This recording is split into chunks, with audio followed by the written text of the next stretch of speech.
ओम श्री गणेशाय नमः। जय गणपति बप्पा मोरया।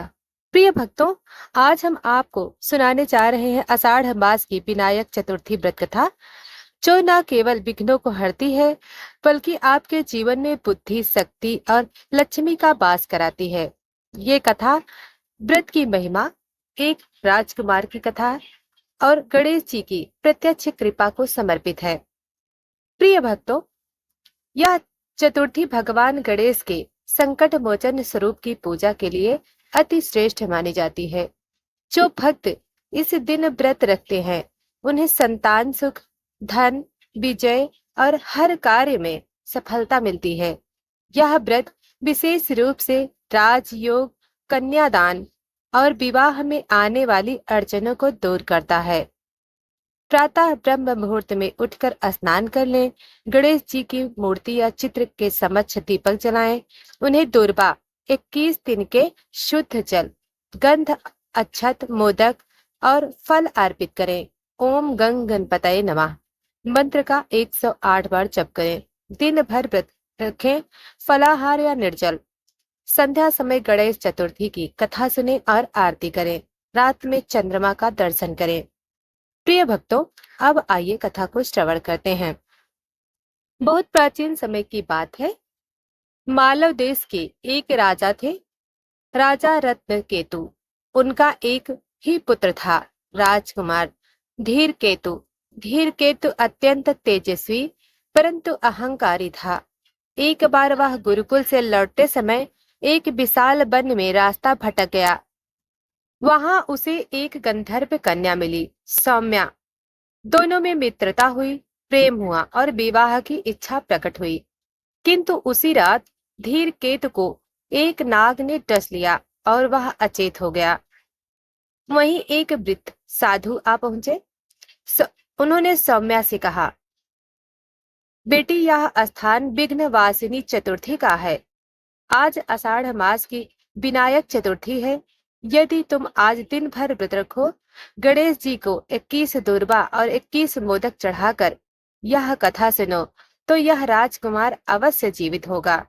सौम्या ने वैसा ही किया। वह संकल्प पूर्वक व्रत पर बैठी, गणेश जी की पूजा की, मंत्र का जप किया और कथा सुनी। यह कथा विनायक चतुर्थी व्रत में कही जाती है। चंद्रमा ने एक बार गणेश जी के रूप का मजाक उड़ाया। गणेश जी ने क्रोधित होकर श्राप दिया, हे चंद्रमा, तू घमंडी है, इसलिए जो कोई तुझे आज चतुर्थी के दिन देखेगा उस पर झूठा आरोप लगेगा। चंद्रमा ने क्षमा मांगी। गणेश जी ने कहा, तू अपनी गलती पर पश्चाताप कर। हर चतुर्थी को व्रत करने वाले को मैं दोष से मुक्त करूंगा। इस कथा को सुनने मात्र से ही दोष निवारण होता है। प्रिय भक्तों, कथा समाप्त होते ही जैसे ही सौम्या ने आरती की, धीर केतु की सांसें लौट आई। राजकुमार उठ बैठा। उसका विष समाप्त हो चुका था। उसने आंखें खोली और सबसे पहला नाम लिया, गणेश। राजा रत्नकेत भी यह चमत्कार देखकर विनायक चतुर्थी व्रत के अनन्य भक्त बन गए। रात्रि में सौम्या को स्वप्न में गणेश जी ने कहा, बेटी, तूने श्रद्धा से मेरी पूजा की। जो भी स्त्री या पुरुष आषाढ़ चतुर्थी को व्रत करें, कथा सुने, चंद्र दर्शन न करें, उन्हें जीवन में कभी विघ्न नहीं होगा।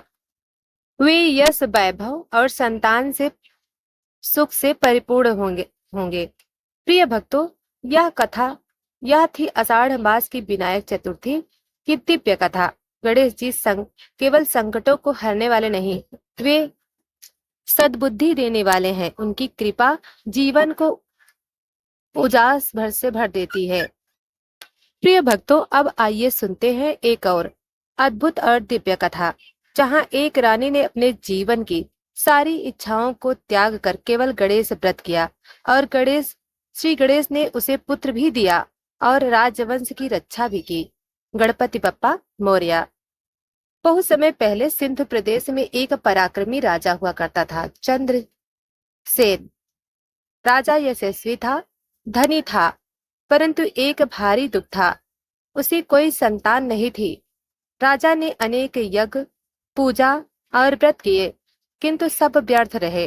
रानी सुरमा एक दिन एक महासाध्वी महिला से मिली, जो नदी किनारे बैठकर भगवान गणेश का पूजन करती थी।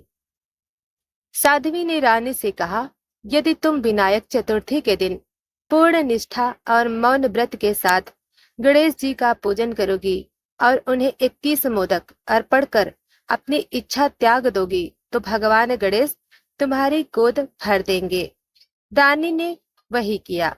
वह सूर्योदय से पूर्व स्नान किया, दूर्वा पुष्प गंध चंदन से गणेश का पूजन किया, 21 मोदक बनवाकर गर्भहीन स्त्रियों को सेवा में दान दिए और स्वयं संकल्प लिया, हे विघ्नहर्ता, यदि मुझे संतान का सुख मिले तो मैं हर महीने विनायक चतुर्थी को व्रत करूंगी और हर वर्ष 108 मोदक अर्पित करूंगी। उस रात्रि रानी को सपनाया एक दिव्य गजमुख देवता गणेश जी ने मुस्कुराते हुए कहा, हे रानी, तेरे त्याग और सेवा से मैं प्रसन्न हूँ। 9 माह बाद तू एक तेजस्वी पुत्र को जन्म दोगी, वह मेरा अंश होगा, और जब राज्य संकट में होगा वही पुत्र मेरा वाहन बनकर सिंहासन की रक्षा करेगा। 9 महीने बाद रानी ने एक सुंदर पुत्र को जन्म दिया, सत्यकेतु। वह बचपन से ही बुद्धिमान, निर्भीक और गणेश जी का उपासक था। कुछ वर्षों बाद जब राज्य पर आक्रमण हुआ, राजा बूढ़ा हो चला था। सत्यकेतु ने गणपति पूजन कर सेना की अगुवाई की और बिना खून बहाए शत्रु को